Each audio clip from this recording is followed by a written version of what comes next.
Before I begin, I want to tell you that Junius Dodson's book, Soul Reset, has been a refreshing gift. It has genuinely spoken to my life and made me confront some spiritual things I have been neglecting. As I share this message with you today, I speak from a personal experience. My prayer is that as we journey through this sermon series, you may give yourself the gift of a soul reset. The story of Martha and Mary may be one that we are familiar with. As Jesus travels throughout the villages, he visits Martha and Mary. It is interesting to read that Martha is the one who welcomes and receives Jesus as her guest. But almost immediately, she became distracted by everything that needed to be done. Martha gets carried away with many things. We find Martha doing what many of us do. She's busy, anxious, and distracted, perhaps making sure everything is perfect. She becomes frustrated, feeling like she's the only one who cares about getting things done. Meanwhile, Mary sits at Jesus' feet, listening and embracing his presence. At that moment, Martha snaps. Instead of talking directly to her sister, she tattletales on her sister to Jesus. Jesus gently replies, Martha, you are worried and upset about many things, but few things are needed, or indeed only one. Mary has chosen what's better. Then the narrative ends. I wish we could have a follow up. How did Martha respond to Jesus?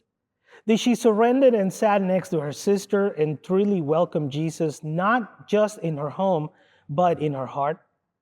This is one of the biblical stories that are placed unending in order for us to answer the question, how would I respond to Jesus' words? Let's consider that for a moment.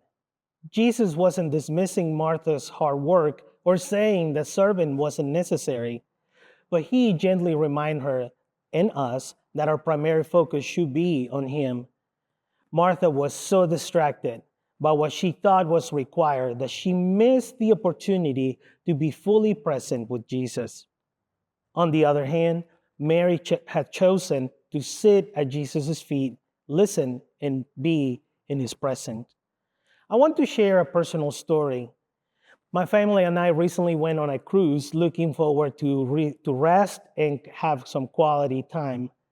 But then Hurricane Milton hit and we were strained out of this at the sea for several days. That sounds like a blessing, being on a cruise ship extra days in the Caribbean at no extra charge. However, I was supposed to be back by Friday to prepare for Sunday service. Instead, I was stuck and far away from my responsibilities at church. As the days passed, my anxiety grew as it was difficult to communicate with people back at home. Everything fell out of control. People kept telling me, it'll be okay. Still, I kept pushing, figuring out how to organize and manage two worship services from afar. It was difficult to calm my thoughts and my anxiety within me.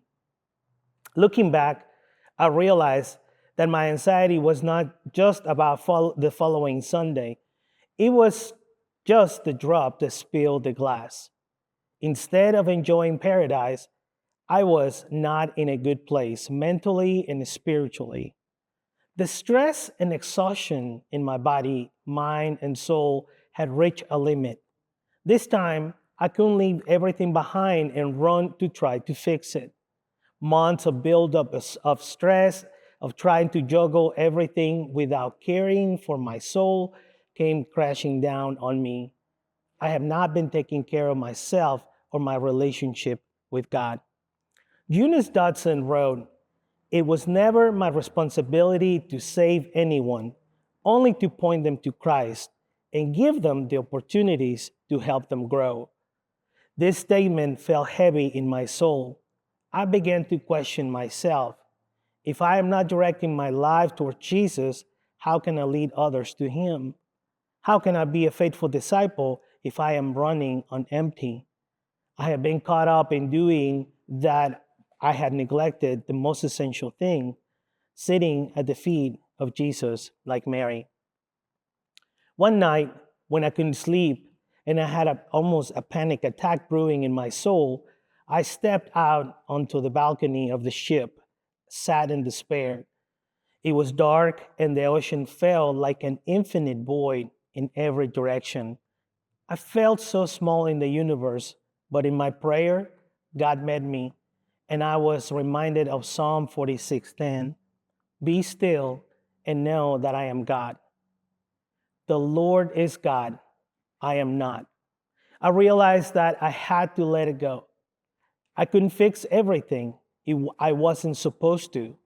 God was inviting me to a rest, trust, and reset my soul.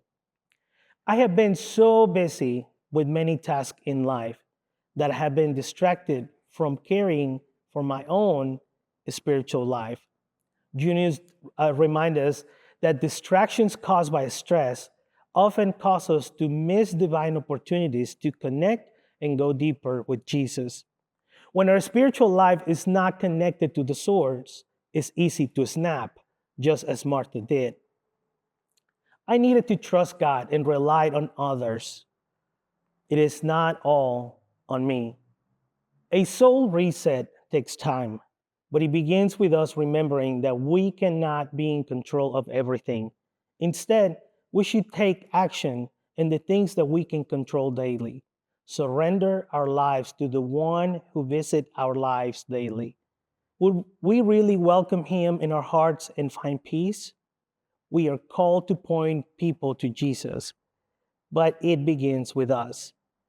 I am making a commitment to do a soul reset, not just for this season, but constantly for the rest of my life.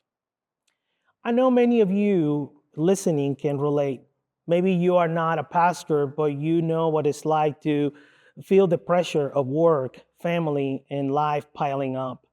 Perhaps you've been living like Martha, busy, stressed, trying to keep up with everything, feeling like it all depends on you.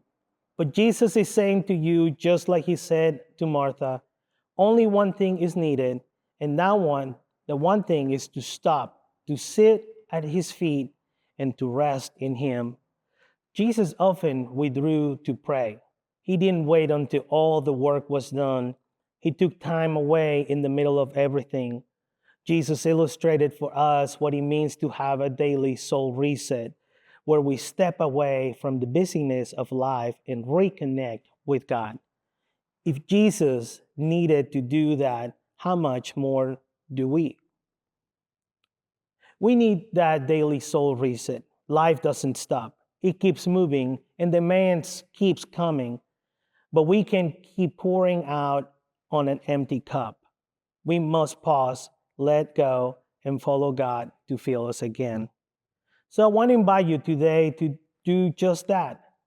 Let it go. Whatever has been weighing on you down, whatever you've been trying to manage on your own, find your balcony, whether it's a quiet moment in your home or wherever you can step away.